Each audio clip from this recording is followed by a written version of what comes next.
안녕하세요. 신의 변호TV 신은숙 변호사입니다. 제가 굉장히 오랜만에 영상을 찍습니다. 그 사이에 여러 가지 일이 있었고 바빴습니다. 무엇보다 많이 아팠던 둘째 강아지가 하늘나라를 갔습니다. 그래서 사실 영상 찍고 싶지 않더라고요. 그래서 한동안 제가 좀 쉬었습니다. 그리고 조정이 많아서 재판일도 많이 바빴고요.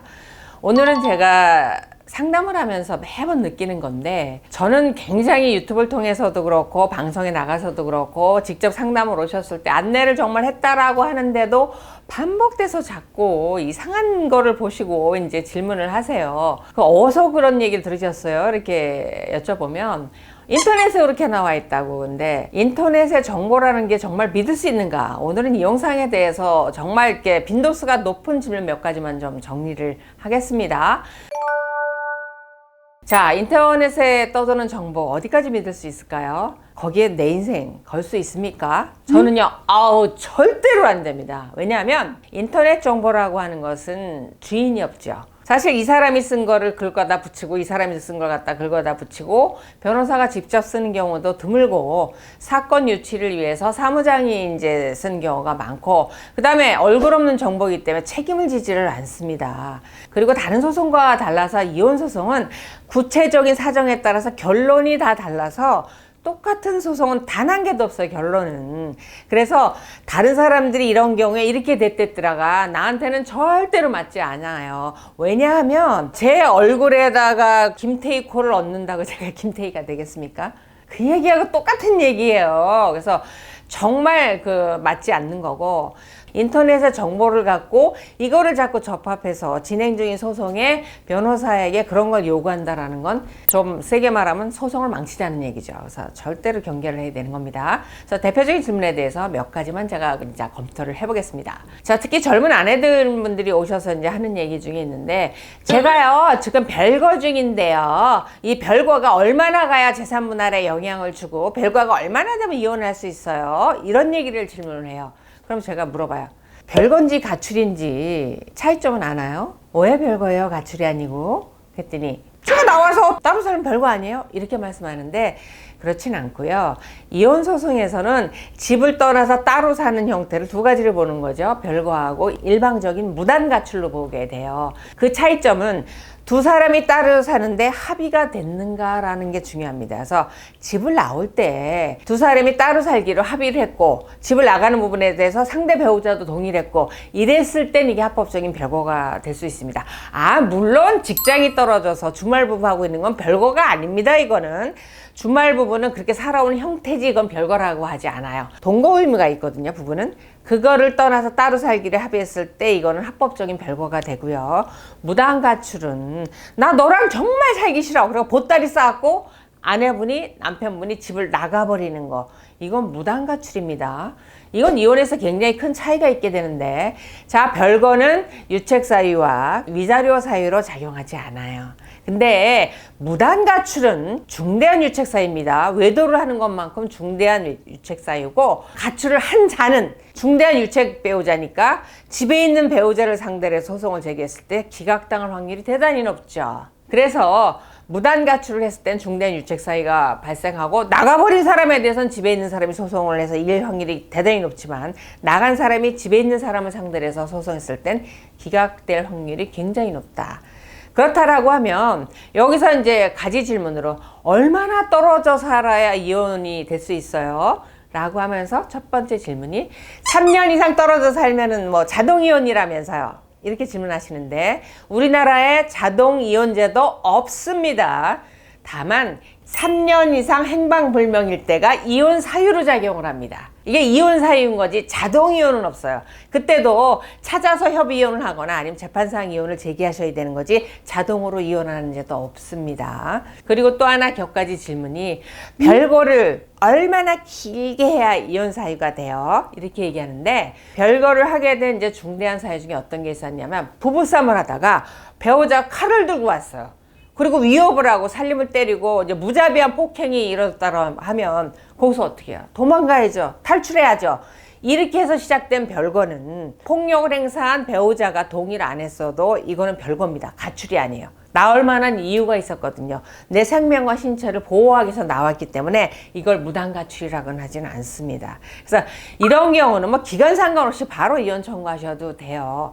근데 합의된 별거일 것 같은 경우는 이혼에 대해서는 합의는 안 했지만 별거에만 합의됐을 때 언제 이혼할 수 있느냐 하는 거는 두 사람이 같이 합해서 살 의사가 있느냐 없느냐에 따라서 결정이 되는 거지 한 달, 두 달, 1년, 2년 이렇게 기간으로 갖고 따지지는 않습니다. 그래서 별거를 시작했고 그리고 뭐 한 달밖에 안 돼서도 다시는 저 사람은 같이 살 의사가 없다라는 게 양쪽에서 확인된다 그러면 이혼할 수 있습니다. 물론 그때는 이제 위자료가 없겠지요. 그래서 별거의 차이와 가출의 차이를 제가 설명을 드렸고 기간이 의미가 있는 건 3년간 행방불명 뿐입니다. 나머지는 두 사람의 의사가 어떤 건지에 따라 다르고 무단 가출은요 20년을 나가서 따로 살아도 유책 배우자이기 때문에 이혼 청구 받아들이지 않고 제가 본 기억이 거의 없습니다. 받아들이지 않습니다. 그래서 기간이 별거와 무단 가출, 그 다음에 폭행이 있었느냐 원인이 있었느냐에 따라 다르다 설명 정리했습니다. 그 다음에 질문을 많이 받는 것이 어린 자녀들이 있을 때 한쪽은 양육권자를 지정받아서 아이들을 같이 함께 살면서 돌볼 수 있고 한쪽은 면접교섭권과 양육비를 지급하게 되지요. 근데 이제 아내분이 남편분이 양육권자를 지정을 받았는데 배우자에 대한 감정이 미우니까 가장 흔하게 써먹는 방법이 아이들을 잘 안 보여주려고 그래요. 너 애 보고 싶지? 한번 못 봐봐 너. 이제 마음속에 응어리가 있으니까 솔직히 말하면 애들을 볼모로 삼는 거죠. 전 정말 안 좋다고 생각합니다. 어떤 경우도 면접교섭권은 차단하지 마세요. 왜냐고요? 아이들을 위해서입니다.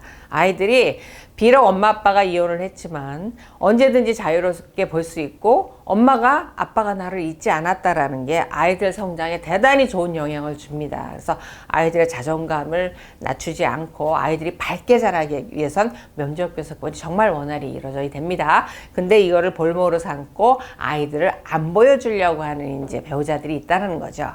그러면 내가 아이들을 정기적으로 봐야 되는데 보통 한 달에 2번 정도 보게 정해주잖아요. 안 보여줘. 그럼 이쪽에 살 수 있는 게 뭐가 있습니까? 양육비를 안 줘요.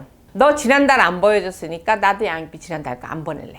이렇게 해야 된다라는 거죠. 그러면 법적으로 사후에 어떤 일이 벌어지겠는가, 법적 책임은 무엇이 남겠는가라는 건데 양쪽 다 면접교섭이라든가 양육비를 주지 않았을 때 이행명령을 신청해서 이행을 강제하는 청구를 법원에 할 수 있습니다.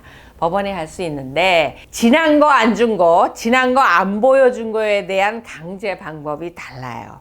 이행명령은 안 보여준 건 뭐 이미 안 보여주고 지난달 건 어떡하겠어요. 앞으로 잘 보여줘라 이렇게 결정이 납니다. 하지만 양육비를 안 준 거는 그 다달이 계산해서 과거의 양육비 전부 청구가 가능해요. 양육비를 지급하는 쪽에서는 억울하시겠지만 내가 그 아이를 면접교섭을 안 했다고 하더라도 양육비는 꼬박꼬박 지급을 하셔야 되고요. 만약에 양육비를 2번을 걸러서 이행명령을 했는데도 안 주고 2번을 안 준다 그러면 본인 급여에서 직접 빠져나가는 직접 지급 명령 신청을 할 수 있고요. 그 다음에 또 뭐 할 수 있을까요? 구치소에 한 달 동안 넣어주세요 하는 감치 명령 신청도 가능하고요. 그 다음에 아직까지 진행은 안 됐지만 곧 될 것으로 보이는 게 운전면허증 정지됩니다. 그리고 양육비가 일정 금액이 넘어가면 해외여행 못 나가십니다. 그 다음에 앞으로는 명당 공개제도도 들어옵니다. 이렇게 양육비를 미이행하는 거에 대해서는 면접교섭권을 이행하는 거에 비해서 제재가 대단히 크다. 그래서 아이를 못 봤다고 양육비를 끊는 일은 하시면 안 됩니다. 왜냐고요? 아이들이 아빠를 못 본 건 가슴이 아프지만 돈이 없으면 얘네들은 굶습니다. 학원을 못 갑니다. 옷을 못 입어요. 그래서 면접교섭하고 양육비는 같은 차원에서 논의하기에는 너무너무 이 아이들의 생계, 정말 이 생명하고 직결이 돼 있기 때문이에요. 그래서 아이들을 못 본 부분에 대해서는 법적으로 구제 신청을 하고 배우자가 사실 그러면 안 되는데 뭐 이해를 바라기는 어렵겠지만 법적 구제 신청을 하고 양육비는 꼭 주시기 바랍니다. 아이가 굶고 있습니다.